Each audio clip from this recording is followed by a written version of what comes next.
प्रणाम। एक विनती है आपसे। कहिए राजन। पिछले कई दिनों से मेरे स्वप्न में मेरे पिताश्री आ रहे हैं। मैंने ब्राह्मणों से भी इसका अर्थ पूछा तो उनका कहना था कि तुम्हारे पिताश्री को शांति नहीं मिली, उनके लिए पूजा करनी होगी, यज्ञ संपन्न करना होगा। आप तो परम ज्ञान का स्वरूप है, तो विनती है आपसे कि पूजा विधि आप ही के हाथों से हो। जो मेरे पिताश्री तक पहुंचे उन्हें मुक्ति मिले, जीवन मरण के इस चक्र से वो मोक्ष पाले। अवश्य राजन। आप मिट्टी के 2 घड़े मंगवाइए, एक में घी भरवाइए और एक घड़े में कंकड़ पत्थर भरवाइए, और उन दोनों घड़ों के मुंह कपड़े से बंधवा दीजिए और उन्हें लेकर नदी के तट पर आइए। मैं वहीं आपकी प्रतीक्षा करूंगा। मैं भी इसका प्रबंध करता हूं महाराज।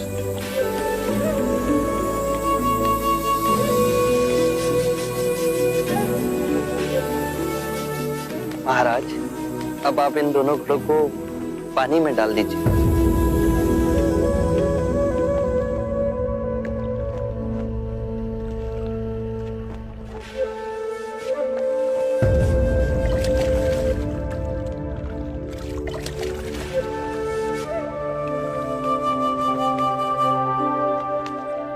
महाराज, अब इन दोनों घड़ों को आप तोड़ दीजिए।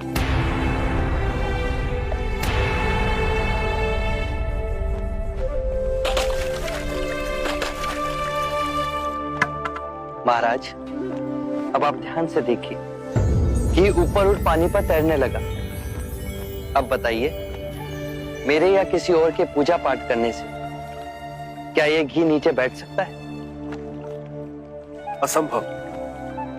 ये तो घी का स्वभाव ही नहीं। सत्य कहा आप। उसी प्रकार किसी भी पूजा पाठ, विधि विधान, कर्म कांड के द्वारा पानी के अंदर डूबे हुए कंकड़ पत्थर क्या ऊपर आ तैर सकते हैं? नहीं बुद्ध, ये तो प्रकृति के नियम के विरुद्ध है। तो हम प्रकृति से भिन्न कैसे हुए? हम भी तो प्रकृति का ही रूप है।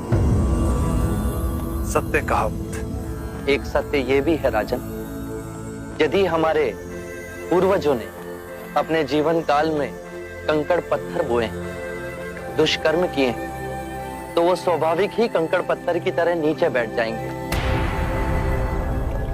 और यदि उन्होंने अपने जीवन काल में सत्कर्म किए तो स्वाभाविक ही घी की तरह ऊपर आ तैरने लगेंगे। जो बोएंगे वही काटेंगे।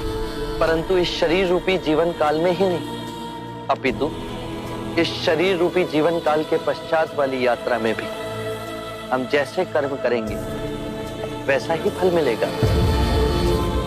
अब बताइए, इस प्रकृति के नियम को कोई पूजा पाठ, कर्म कांड, विधि विधान, यज्ञ हवन मिटा सकता है? राजन, मैं भी इसको नहीं बदल सकता।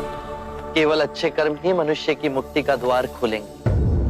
ये कैसी तलवार है आपके हाथ में जो एक क्षण में सारे झूठ काट केवल ज्ञान को प्रकाशित करती है?